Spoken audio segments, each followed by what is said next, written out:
owning up to my part in this fucking nightmare. But I am not gonna stand here on trial. For you or anybody. Oh, what a surprise.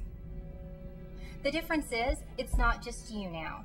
We're all in this, and we all have something to lose. Like I don't know that? This bar is important to me too. You all mean more to me than anything. But you're acting like I woke up this morning and said, geez, Hev, looks like a nice day to get raped.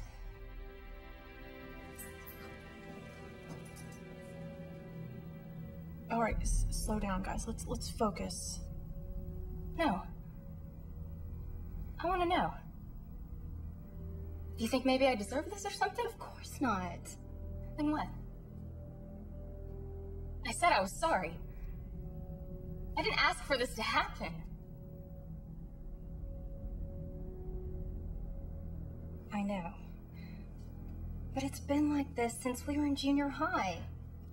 Only then it was getting caught screwing some guy in the music room. But it's led us to today.